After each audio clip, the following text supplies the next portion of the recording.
Patty Chris 2238 writes, I'd like to know if you think the people Jack Smith hasn't talked to are just as important as those that he has.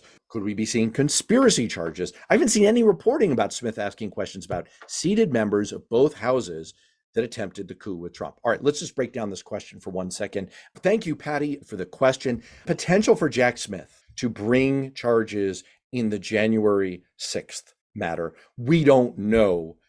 There's a closed investigation. We do know that there were referrals from the January 6th investigatory committee. They were very pointed. We've had Jamie Raskin from that committee on this show talking about that. Now, he said, look, we don't have the power to charge. We don't have the power to recommend. We have the power to essentially serve up the platter. And they did so with as much force as they were able to. So we're going to have to wait and see on that one.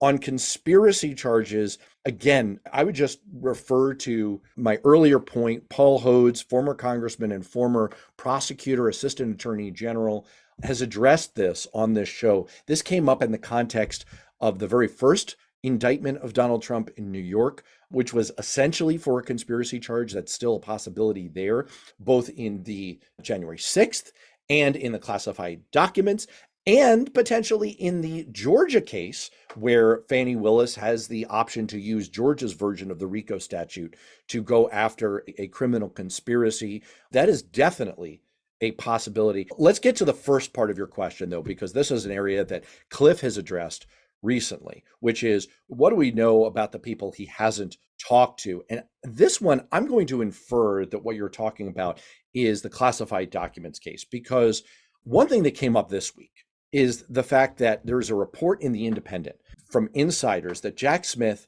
is reportedly ready to drop up to 45 additional criminal charges on Donald Trump's face. If Donald Trump breaks 200 indictments, he gets a free set of Ginsu knives. So that's important to remember here.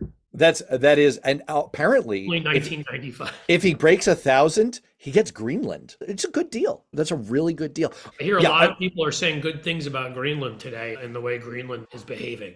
I hear he's doing some great things today about Frederick Douglass. We're going to have our Chat GPT Trump do a version of that. By the way, am I the only person who thought that the idea of buying Greenland was actually Donald Trump's, of his stupid ideas, that was the least stupid? That's not objectively crazy to me. Why is that crazy? It's a nice place to stop off on the way to Europe, the flight gets shorter. It's got resources, right? So look, the thing about additional charges, this came up in a question that we answered. There's a video on this on Blue Amp.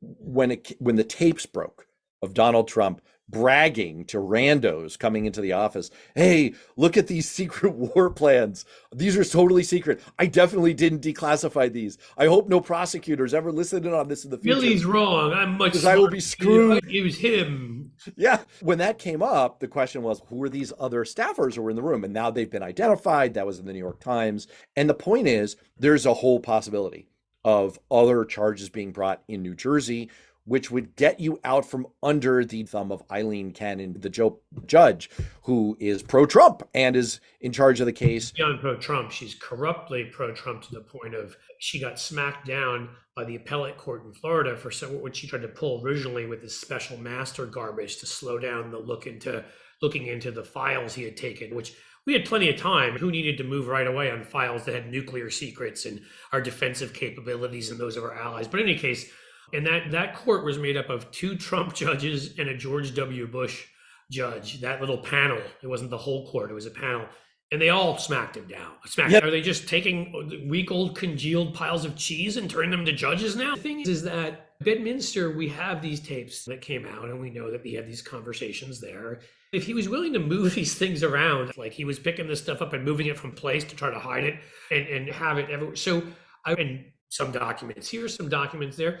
Do we really think that there were none? And tell me if I'm wrong, it's been reported already, but do we really think there were none? He's got 2 or 3 properties in New York. Westchester County, he's got a golf club. I believe Nassau, he might. He's got a golf club in Virginia, 1 in Illinois and 1 or 2 in California. These are all Democratic states where he could be indicted. Jack Smith could be holding back to indict him in numerous. But it's not just that. It's not just that, man.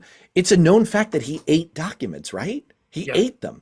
So we already know that we found whole documents in his bathroom. Now the question is, Oh God, where Hanky my you know where I'm going with this? The question is, where was he You're heading going? towards Hanky the Christmas poo, I think. Yes, I'm getting that's very the question. Is there potential legal danger anywhere where he pooped? Do not know the answer to that. I know the answer is that I'm being about it. ridiculous, but There should hey, be, if you think about it, there should be jurisdiction wherever he took a poop. that's what I'm saying, man. We Like, need to bring in like forensic poop analysts. that is Yeah, you got it. hilarious, and I'm glad we did that. But in all, I mean, there's some good judges in California, in New York, and Illinois. My point is that we may only need New Jersey. I have to believe that there's possibility that there's other places where there may be evidence. And let me just tack on the fact that back to Florida. I mean, look, Eileen Cannon, we're not just whistling Dixie here, and I mean that literally, because I bet she whistles Dixie a lot. She has already taken subtle but nonetheless damaging measures that help Trump.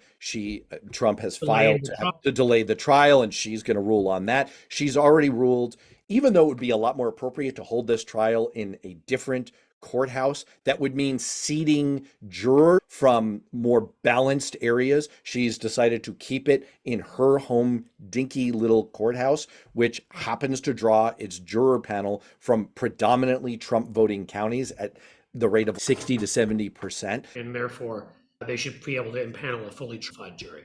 Even since Trump was indicted in Miami, the grand jury has issued new subpoenas, and they're still apparently investigating different aspects of the classified documents case. Eileen Cannon can do what she wants, but Jack Smith does have several aces up his sleeve, apparently in other jurisdictions, and even more to come potentially in Florida. I want to finish by saying, I hate to say this, but I'm still going to stick with a prediction I've been going with for 2 years now, which is at some point, if we don't do our job and watch him, I think he's going to end up fleeing the country and living out his life like Idi Amin did in Saudi Arabia. That is my prediction.